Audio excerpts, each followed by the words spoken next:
Dios quiere que usted tenga en el día de hoy una fe de quilates. Más de 4 décadas dedicadas a la evangelización del mundo. Yo le estoy diciendo estas palabras para que usted fundamente su fe en realidades, en estas realidades eternas. Su contribución a la literatura cristiana hace evidente su compromiso con el Señor de hacer discípulos y formar ministros. La oferta del Señor a nuestras vidas es que nuestra fe crezca.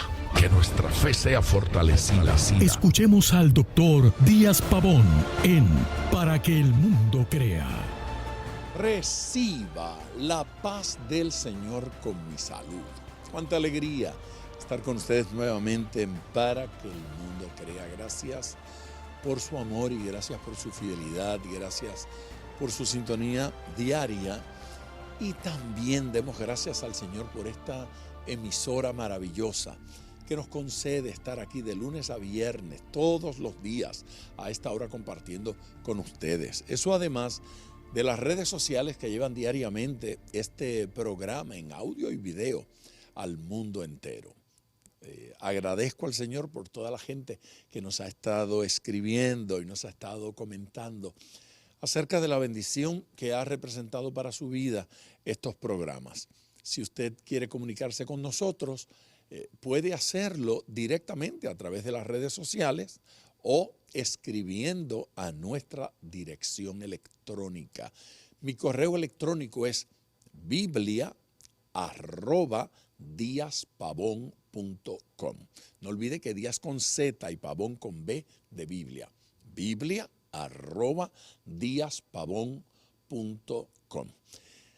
En el día de ayer comenzamos una nueva serie que la llamamos Más que Vencedores. No quiero utilizar esa expresión más que vencedores de forma superficial.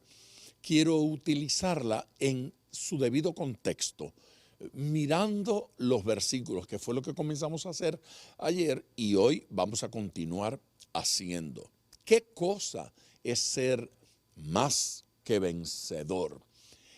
La atmósfera, el ambiente en el cual el apóstol Pablo hace esta declaración, es esa atmósfera de un general que llega con sus ejércitos después de haberse enfrentado a una gran batalla, a una gran pelea, a una gran guerra.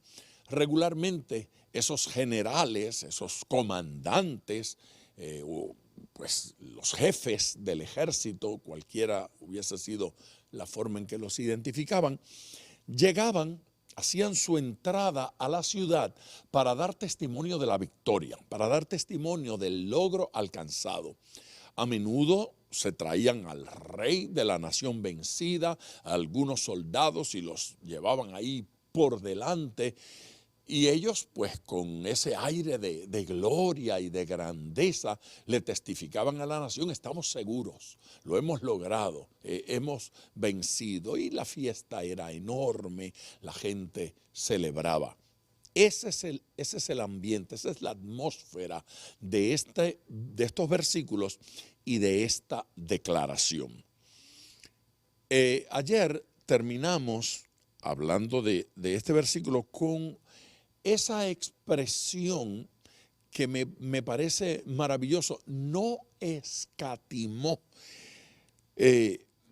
Me parece que no hay manera de hacer demasiado énfasis en ese no escatimó. Me refiero al versículo 32 del capítulo 8 de la carta a los Romanos. Ese versículo 32 dice: el que no escatimó ni a su propio Hijo, sino que lo entregó por todos nosotros. No lo escatimó. ¿Qué significa la expresión? Pues yendo directamente al original, la idea del versículo, la idea de la palabra, de la expresión escatimar, cuando no escatimó, lo que dice allí en el original es que no lo perdonó. Es decir, que Jesucristo fue declarado culpable por el Padre a fin de perdonarle a usted y perdonarme a mí. Alguien tenía que pagar por nuestros pecados. Y dice que el Padre no escatimó a su Hijo. No dijo, como ahora los pecados están sobre mi Hijo y este es mi Hijo, a este sí lo perdono. Usted ha visto cómo existe ese doble estándar en la gente y a veces en nosotros también. Que si lo malo lo hace el vecino, es un bandido, un sinvergüenza, un mal muchacho, pero si lo hace el nuestro, el pobrecito, él no quería hacer eso. Y entonces tenemos un doble estándar. Si lo hace otra persona, merece la muerte. Si lo hace mi hijo, merece el perdón. Doble vara. Dios no tiene doble vara. Lo que dice aquí es, ustedes pecaron y el pasaje, la Biblia dice que el alma que pecare, esa morirá, la que pecare. Así es que se paga con la muerte la desobediencia a Dios. Cuando nuestros pecados fueron depositados sobre Jesucristo, entonces lo que uno esperaría es que diga, bueno, ahora estos pecados están sobre mi Hijo amado, a él no lo voy a matar o no voy a permitir que muera. Dice, no lo perdonó, no escatimó, ni siquiera que fuera su Hijo, dijo, hay que obrar con justicia. Por ese pecado tiene que haber derramamiento de sangre. Por ese pecado tiene que haber muerte. Jesucristo vino para cumplir la ley. Jesucristo vino para que nuestro perdón, nuestra justificación, nuestra santificación no fuese basada en un amor de padre que dice simplemente, olvidémonos de ese asunto, vamos a seguir adelante. No, él no dijo, no quiso tomar como cosa insignificante nuestros pecados. Pero eso, que es tan duro y tan fuerte, tiene un lado precioso, maravilloso, hermosísimo, y es que usted no simplemente ha sido perdonado por su pecado, ya se pagó el precio. Así es que somos como aquella persona que sale de la cárcel y dice, ya pagué el precio con la sociedad, ahora soy un ciudadano absolutamente libres. Usted y yo, por la muerte de Cristo en la cruz del Calvario, somos absolutamente libres. Eso es victoria. La muerte de Cristo significa que nosotros somos victoriosos, que nosotros somos vencedores. ¿Vencedores por qué? Vencedores porque Cristo venció el pecado. Cristo venció la culpa, Cristo venció la muerte, Cristo venció el infierno, Cristo venció al diablo, Cristo venció la enfermedad, Cristo venció la condenación y hoy nosotros somos absolutamente libres. Gloria a Dios. Podemos celebrar que somos libres, podemos celebrar que el Señor nos ha hecho libres. Volviendo a la palabra escatimar, también significa eximió o eximir o no guardó. ¿Qué significa? Que Dios no guardó, no protegió a Jesús del castigo que correspondía y no lo eximió de las consecuencias. Así que Jesucristo sufrió las consecuencias de su pecado y de mi pecado. Él fue culpado, condenado por nosotros y nosotros liberados por el sacrificio de Él en la cruz del Calvario. El versículo que citamos sobre este tema es ese del libro del profeta Isaías. Me parece, bueno, indispensable que leamos hoy. Isaías capítulo 53 y versículo número 10. Con todo esto, Jehová quiso quebrantarlo a Jesús, con el quebranto que nos merecíamos nosotros. Quiso quebrantarlo, sujetándole a padecimiento, cuando haya puesto su vida en expiación por el pecado, verá linaje. Vivirá por largos días y la voluntad de Jehová será en su mano prosperada. Él sufrió para que nosotros vivamos.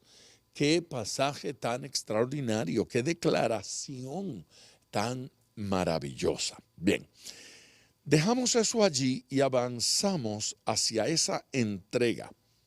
A ver, lo entregó por nosotros. Déjenme o permítanme mirar otro aspecto de esto. Hemos hablado del sacrificio por el pecado y el recibir nosotros el perdón. Ahora, un pequeño énfasis aquí. Lo entregó por nosotros. ¿Qué significa eso? ¿Cuál es la idea? Lo entregó por nosotros. Considere esto. Jesucristo, la segunda persona de la Trinidad, Padre, Hijo y Espíritu Santo, el único Dios verdadero, Dios uno. Estos tres son uno, el gran misterio de la Trinidad. La segunda persona de la Trinidad, el unigénito del Padre, el único que en esencia y naturaleza es absolutamente igual que el Padre, su único Hijo, su unigénito. Lo entregó. La pregunta es, ¿qué cosa tiene un padre de mayor valor que su hijo? Usted, si es madre, o si es padre, o si ha visto y ha considerado la relación padre-hijo, usted ha de estar de acuerdo conmigo de que un padre no tiene nada más valioso que su hijo. ¿Qué cosa puede ser más valiosa que un hijo?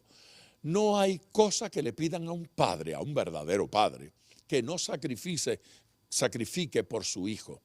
Si la salvación, si el perdón, si la sanidad, si la excarcelación de mi hijo implica que yo vaya a prisión, estoy dispuesto a hacerlo para que mi hijo sea libre. Estoy dispuesto a morir para que mi hijo sea salvo. Estoy dispuesto a arruinarme para que mi hijo se sane. Si el cirujano le dice, yo se lo opero, pero esto le va a costar todo el dinero que usted tiene, vamos a responder, estoy dispuesto a dar todo mi dinero para que mi hijo sea intervenido y sanado. Aquí dice que por usted el Padre entregó a su Hijo. Yo tengo que abundar en eso, pero en este instante debo ir a la primera pausa. Cuando regrese de esta pausa, entonces voy a abundar en este punto, la entrega. Él lo entregó, lo que eso implica de forma práctica para nosotros en el día de hoy.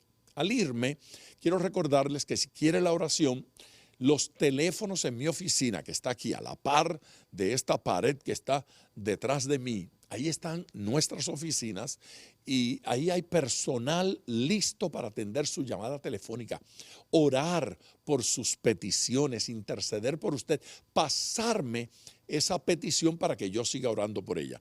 El número que usted tiene que marcar es el 305-228-9697. Márquelo ahora, 305-228-9697. Llámeme, quiero orar. Vamos a la pausa. De regreso con ustedes en Para que el Mundo Crea. Quedé en ese interesante tema de la entrega. Entregó a su Hijo por nosotros. Claro, yo tengo que hacer un comentario al respecto. Me parece importantísimo y creo que no solo importante, sino muy provechoso para todos nosotros en cuanto a cómo mirar esa expresión.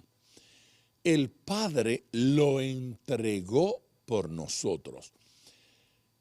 ¿Qué sugiere esa frase para el ser humano y qué sugiere para Dios? ¿Qué quiere decir Dios cuando hace esa declaración? ¿Y qué quiere decir el ser humano, la gente, los seres humanos, cuando hacen esa declaración? Cuando una persona dice, ya di lo más valioso que tenía, ya di lo más importante, regularmente continúa una frase que dice, ¿qué más tú quieres? ¿Qué más puedes pedir? Es decir, nuestro padre o el esposo, la esposa, mamá, papá, un hermano, le dice a su hermano, ya te di mi mejor camisa, ¿qué más quieres? O ya te di mi mejor lo que sea, ¿sí? Mi mejor cualquier cosa. ¿Qué más te puedo dar? Ya no te puedo dar más. Pero no es así que es usada esta expresión en los labios de Dios. Esto es muy importante. Dios no está diciéndonos, ya te entregué a mi Hijo Jesucristo, ¿qué más te puedo dar? No, no, no. El versículo se escribe de otra manera y de otra manera es así. Ya te entregué lo más valioso. Te entregué lo más amado, te entregué lo que más significa, te entregué lo más grande, que no te entregaré entonces. Si te di a mi Hijo Jesucristo, si no escatimó, si ni siquiera le puso suficiente valor, sino que dijo, lo entrego, no importa cuánto vale, si estuvo dispuesto a dar a su Hijo por nosotros, ¿cuánto más no estará dispuesto a dar? Con eso, la comunicación directa de Dios a su corazón debe ser, mira cuánto te amo, mira cuánto te aprecio, mira cuánto te valoro, mira cuánto significa para mí tu salvación, que lo más que yo aprecio y lo más que valoro y lo más grande, lo entregué por ti. Por lo tanto, ¿qué cosa me pedirás que yo no te daré? ¿Qué cosa necesitarás que yo no esté dispuesto a hacer por ti? Oiga, ¿en qué posición maravillosa nos coloca esto? En esos términos está hablando el apóstol Pablo.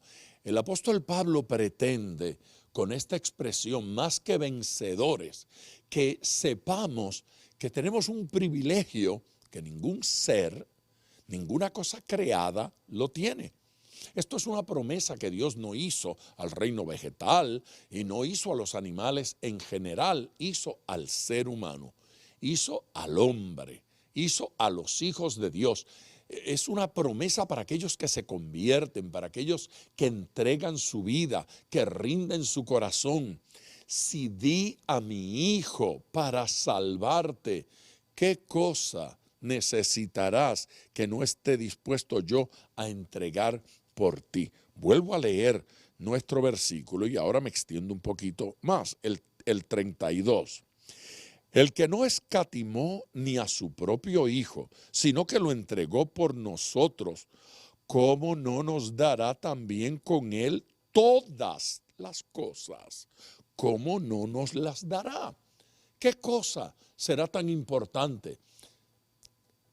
¿Cómo aplicamos esa expresión? Bueno, si estuvo dispuesto a darle a Jesús para que usted fuera salvo, ¿cómo no va a estar dispuesto a darle una sanidad? ¿Cómo no va a estar dispuesto a darle un milagro que usted necesite?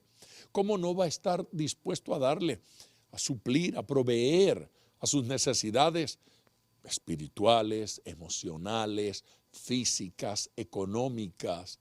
Dios le ama y le ama lo suficiente como para estar dispuesto a hacer por usted lo que sea necesario.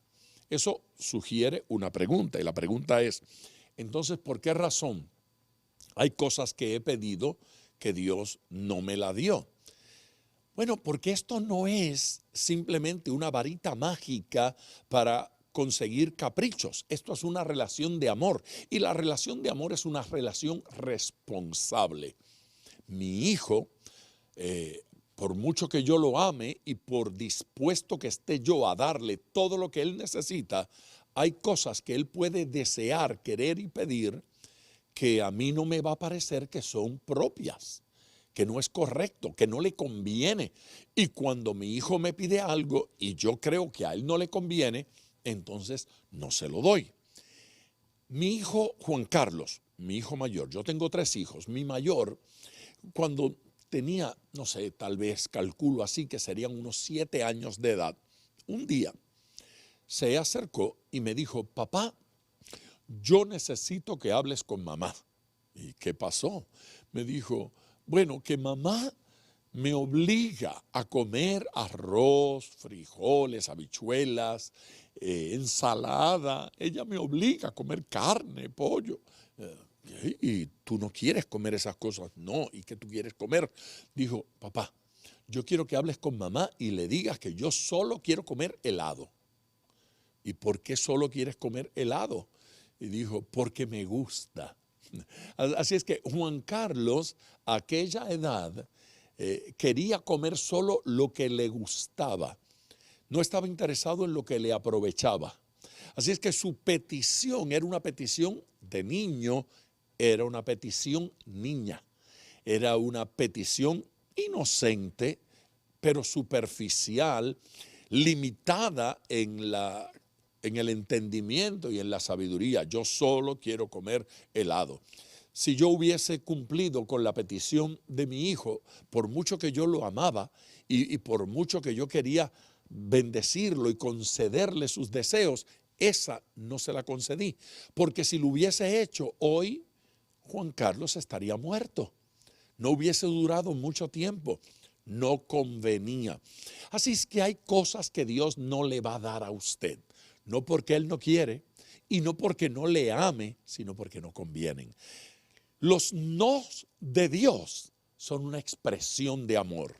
Las negativas de Dios a hacer ciertas cosas en nuestras vidas no son rechazo, no es falta de amor, son todo lo contrario, una hermosa expresión de amor. Porque Dios nos ama, hay cosas que no nos las concede, porque somos inmaduros en nuestra forma de pedir, pero Él nos ama. Oiga, si Dios dio a su Hijo, Jesucristo, por usted, es porque le ama. Tiempo de ir a mi segunda pausa en este instante. Por lo tanto, les quiero recordar que los teléfonos siguen a su disposición. Ahí está el número. Puede marcarlo ahora. 305-228-9697. Repito, 305-228-9697. Llame ahora. Quiero orar con usted y por esa petición maravillosa que Dios le va a contestar.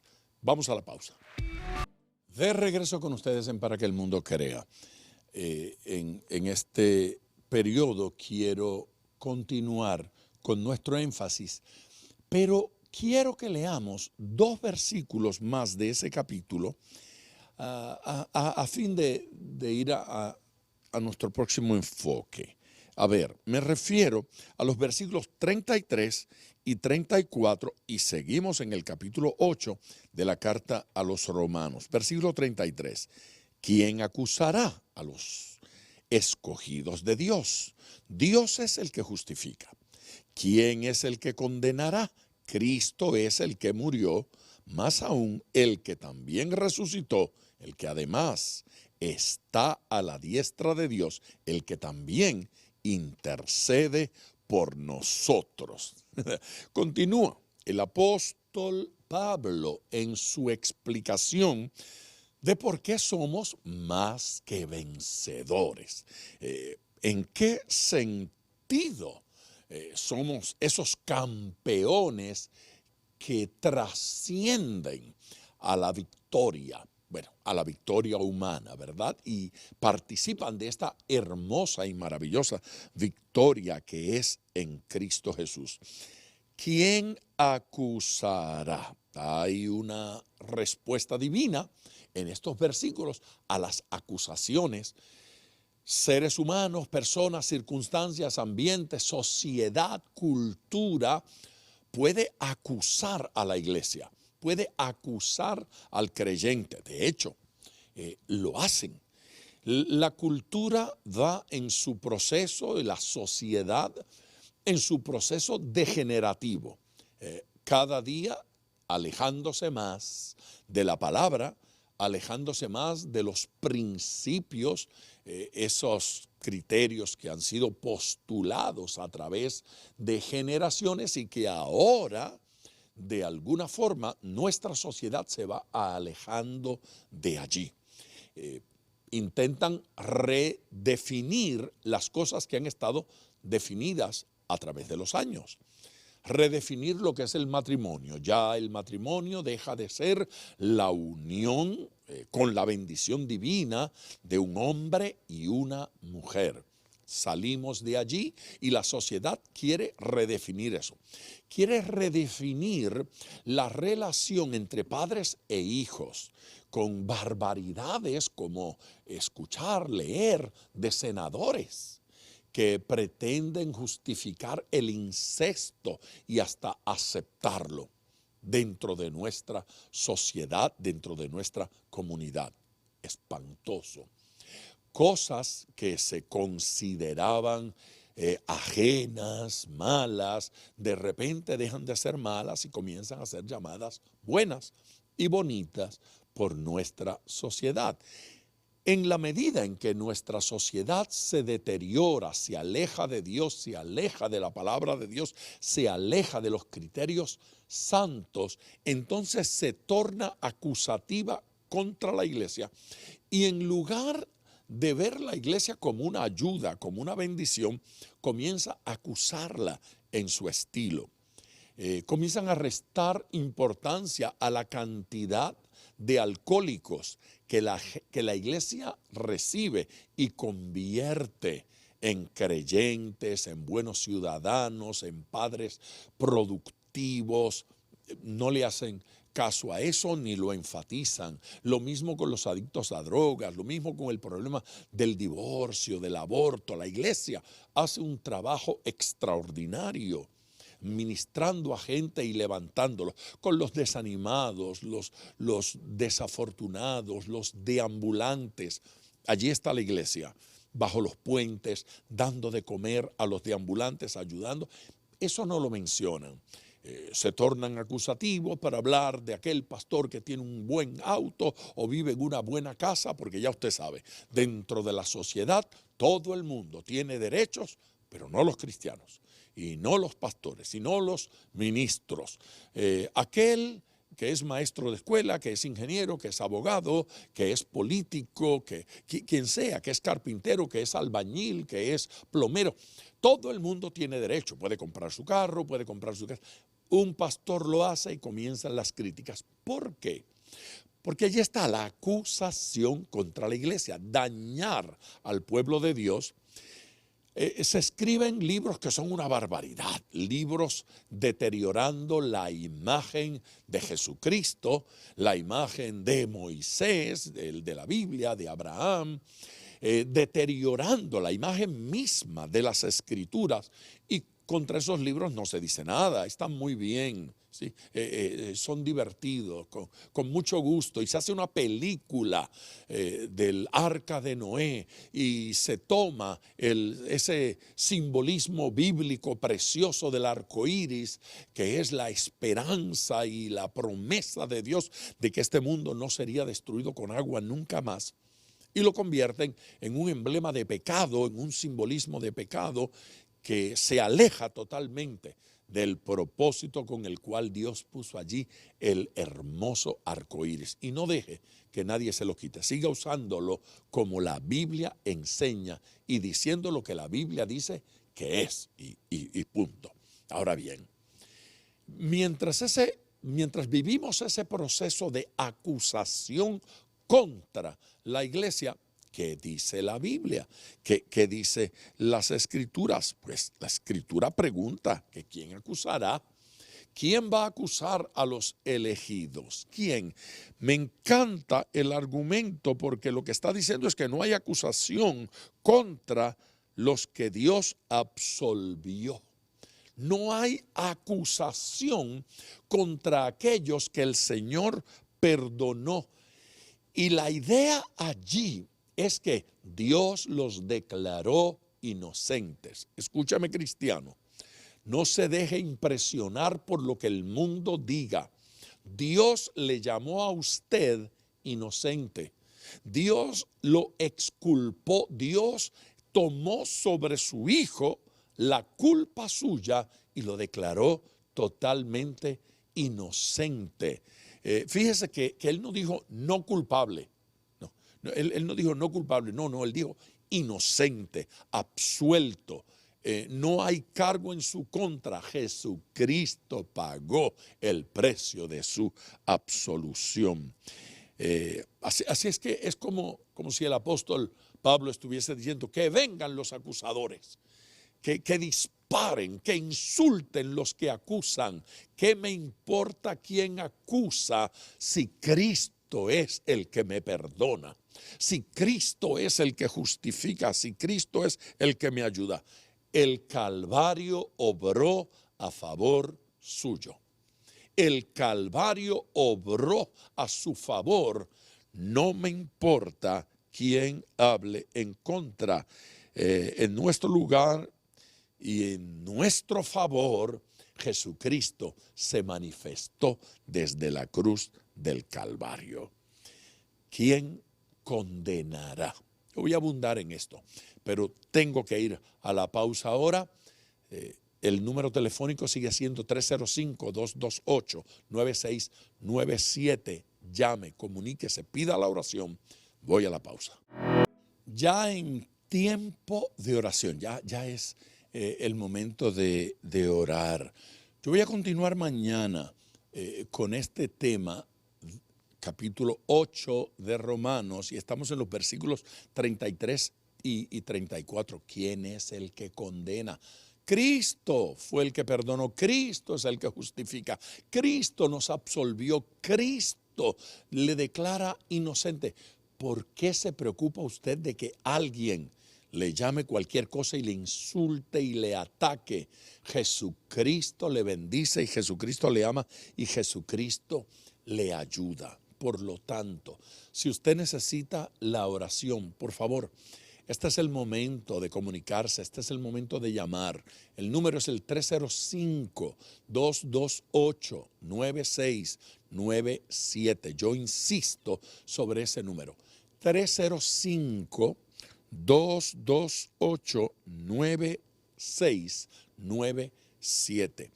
Si usted prefiere dirigirme una cartita, dirigirme una nota, tome nota, perdone la repetición de la misma palabra, tome nota de mi correo electrónico. Mi dirección electrónica es biblia@diaspavon.com. biblia@diaspavon.com. Díaz con Z, Pavón con B de Biblia. Así es que escríbame, comparta su petición, su necesidad, voy a orar. Cuando usted llame, es posible que le entre la contestadora automática, la grabadora. Si es así, deje su mensaje, porque ellos la escuchan, toman nota de su petición y me la pasan para que yo ore por su petición. Será un gusto, un placer hacerlo. Tiempo de orar, oremos ahora. Padre Celestial, gracias por toda la gente que está llamando. Gracias por todos los que se están comunicando y los que se han estado comunicando durante la semana. Dios bueno, yo quiero orar con cada uno de ellos y por cada uno de ellos. Interceder, Señor, delante de ti por esas necesidades. Hay enfermos, hay gente en crisis económica, padres que experimentan crisis y necesidades con sus hijos. Hay diversas situaciones en la vida de estas personas que están escuchando y participando del programa en el día de hoy. Yo te ruego, Padre Celestial, que hoy hagas algo especial, algo maravilloso. Responde. Señor Dios mío, extiende tu mano poderosa ahora para hacer milagros. Extiende tu mano poderosa para sanar enfermos. Padre, yo declaro la palabra de sanidad sobre los enfermos y declaro que hay sanidad en los riñones, que tú restauras esos riñones enfermos, los haces nuevos. Señor Dios, haz desaparecer los cálculos renales. Destrúyelos ahora mismo, Señor, y haz libre del dolor y de la crisis a esa persona que está escuchando ahora mismo y que está atravesando por momentos de necesidad. En el nombre de Jesús. Amén. Gracias por tanto amor. Gracias por su bendición. Hasta mañana. Gracias por sintonizar Para que el Mundo Crea con el Dr. Díaz Pavón. Nuestro ministerio desea brindarle acceso a este programa descargando gratuitamente la aplicación DPM Radio. Para oración, comuníquenos su necesidad llamando al 305-228-9697. 305-228-9697 o en las redes Facebook e Instagram bajo Díaz Pavón Ministries.